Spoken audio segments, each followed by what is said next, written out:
Welcome back to the Tracy Take. I am Tyler here with my brother Ryan, and today we are breaking down the Pittsburgh Steelers 2024 NFL Draft. We thought they did a phenomenal job on the draft. It's going to be fun breaking down all their picks. But before we do that, if you have not already, go ahead, smash that like button, subscribe to the Tracy Take, and also tackle that bell to get notified when new Steelers videos come out. Trying to get to 4,000 subscribers by the start of the NFL season. And when the season starts, we're going to have weekly prediction videos for all of the Steelers games that you're not going to want to miss. So go ahead, like this video, subscribe to the channel, and also ring that bell to get notified when Steelers videos come out. Brian, let's pull up the slides here. Get a guy like Troy Fautanu here. I think he meets all their needs when it comes to the offensive line side of the ball. The biggest need coming into the draft was going to be offensive line, either center or tackle, and Troy Fautanu can do both. You can move him around all throughout that offensive line. It's a very versatile offensive lineman here. I think it's going to be interesting to see where he ends up and be that best spot. They did get Broderick Jones last year, and so is he going to be tackle as well, or are they going to move him to guard, potentially center as well? I think it's going to be very interesting to see just his overall versatility that he brings to the Steelers team. That if they can get this offensive line going and they can become more of that run-heavy offense with Russell Wilson in the backfield, I think it'll take a lot of pressure, or Justin Fields take a lot of pressure off of both of them, because it's going to be much more run-oriented team, that kind of Steelers the Steelers football, smash mouth type football that we're used to seeing. Yeah, and that to me, I think Troy Fautanu, one of the more athletic offensive linemen in this class, I think just really good value here. I thought he would probably go around like 10 to the Jets.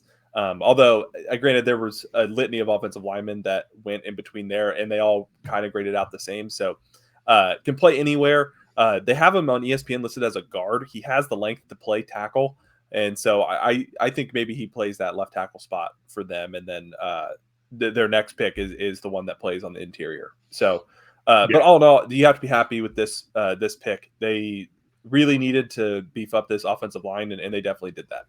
Yeah. Mm-hmm. Yeah. And that's actually a great point too, because they specifically then go and draft Zach Frazier, as you're talking about, to be that center as well. And so I think you're correct there with Troy Fautanu, because you go get Zach Frazier and address both their needs, I'd say, immediately here with these first two picks, really improving this offensive line for the Pittsburgh Steelers.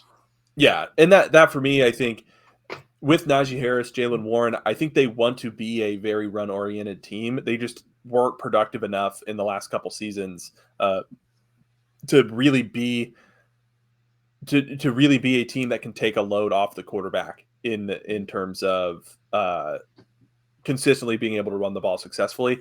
And so that allowed defenses to kind of sit on routes and play close to the line of scrimmage, just because they didn't have to fear the run. They could be aggressive and not have to fear getting burned by it. So that is probably no longer the case with the Pittsburgh Steelers.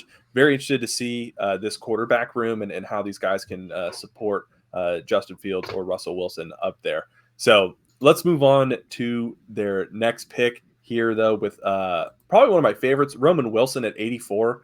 This was a guy that I had near the first round, maybe not quite a first round wide receiver, but 6 foot, 190 pounds, explosive runner, right? Mm-hmm. And really good in and out of his breaks for each or on his routes, good hands, and just a natural separator. And so was not involved in a big role in Michigan because Michigan ran the ball so much. But when they were throwing the ball, he was their primary target. Yeah, I think he's going to be a great compliment to George Pickens, Pat Freiermuth as well, and so I think a good safety net for the quarterbacks there in Pittsburgh, and really like the selection. I was really hoping, honestly, the Falcons would go after and get him here, and that early part of the third round. But him falling here to the Pittsburgh Steelers, it's going to be a lot of fun watching him go up against these AFC North defenses. And so they did have a compensatory pick, ended up going and getting another Peyton Wilson here. He ended up falling a little bit because of his injury history. But if he can stay healthy, I mean, this dude is a Steeler through and through. I really like his overall versatility and his ranginess as well. Just injury concerns make sense why he fell just a little bit. I think when you had this bonus compensatory pick, I think it absolutely made sense for him, for the Steelers to take a flyer on Peyton. Yeah, no, exactly. And that for me, I think just really good value. This was a guy that a lot of people had as their linebacker one with a potential, to be a potential first round pick. So to get him all the way here at 98, very solid. He can do everything that you want a linebacker to do. Very rangy, can go sideline to sideline. Good going downhill against the run. Good dropping back into coverage. So he's going to be asked to do a lot in Pittsburgh. And I think he's definitely up to it. Has a couple injury concerns, which I think is why he fell so far. But yeah, all in all, this is a risk really worth taking. 100%. I absolutely agree. And so they honestly really crushed it. This top 100, the 4 picks in here, I really think they crushed every single one of the picks. Even too, as we mentioned, like with Peyton Wilson here, a little bit of the injury concerns, totally worth the risk. I would say guys get injured all the time, and then they come back, and then you never have to worry about it. And then some guys are super healthy, but their entire football career, then all of a sudden they have a devastating leg injury, just not the same. So we'll have to see how things pan out. But he can come in and immediately help out the middle part of that defense. So for sure. But then moving on now to their day 3 picks, only 3 day 3 picks, but addressing that interior of the offensive line again. Mason McCormick out of South Dakota State. Love the value here that you're getting. Really primary emphasis on that offensive line. Again, Fautanu, Zach Frazier, and then also Mason McCormick here as well. A lot of versatility that they're bringing to the table to really address that. And you add Broderick Jones then as well to kind of this conversation. And that's 4 offensive linemen here. I think that we can go and see potentially be like the starting offensive lineman plus one other at some point over these next couple of years. So, and then wrapping out their draft with the Logan Lee defense tackle pick, and then also Ryan Watts at corner as well. Just some good depth pieces as well, just trying to improve this defense any way that you can.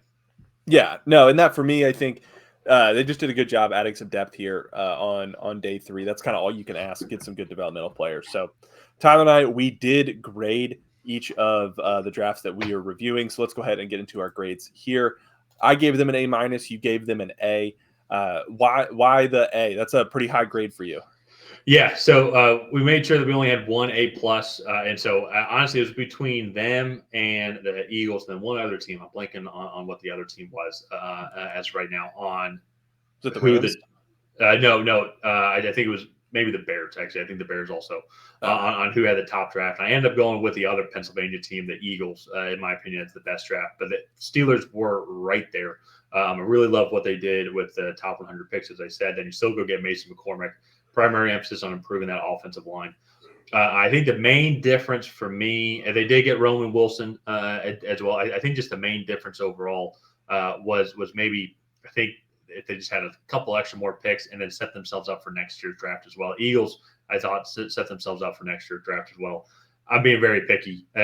So I had to pick one and end up going with the Eagles. But the Steelers, I think, had the second or third best draft in my eyes. I think absolutely crushed it out of the park here. Yeah, if you think you're being picky, just wait till you hear my reasoning. Go ahead. So for me, I thought this was one of the best drafts all in all, especially after day 2. I was looking at this and I was like, man, they knocked this out of the park. All 4 of their top 100 picks I had going near the first round, and they got them all throughout. So I thought that was really solid. My biggest critique is that they didn't get a corner. Well, they did, but they didn't, not until this middle of the 6th round. And to me, that's just, you needed guys in that secondary. That was the biggest weakness on the defensive side of the ball. And you hammered home the interior of the offensive line. You even got another wide receiver. You just didn't get it. You just didn't get a corner. And that was my biggest thing that I didn't like. You only have so many picks. You can only address so many spots. But I felt that interior offensive line and corner were like their top 2 needs. And that was it for me. That was, I can understand. So. Well, yeah, and I think that's one of the things too. We've talked about that with some of these other teams as well. Is you can get away. If there's one thing you can get away with is a weak secondary. I'm not saying the Steelers have a weak secondary. I think I'll say that. Okay, I think it could have been improved. I would say it's not the weakest in the league, but you can get away with that though if you have just a dominant front 7. And the Steelers have one of the best defensive front 7s in the league. They did lose. No, that's not true. Sorry, they brought in some guys as well, like Patrick Queen, for example, to help out. Even in more instances.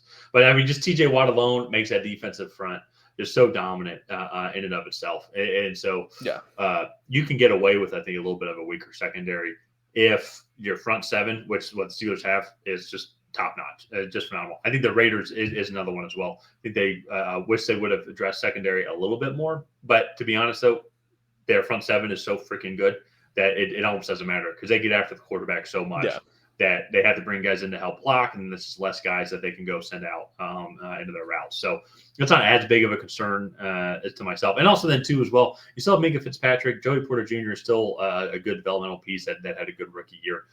It's so there's even a couple other guys that I'm not talking about right now that I think can come in. And so I think their secondary is average. I would say it's average, but the defense front seven makes that defense great.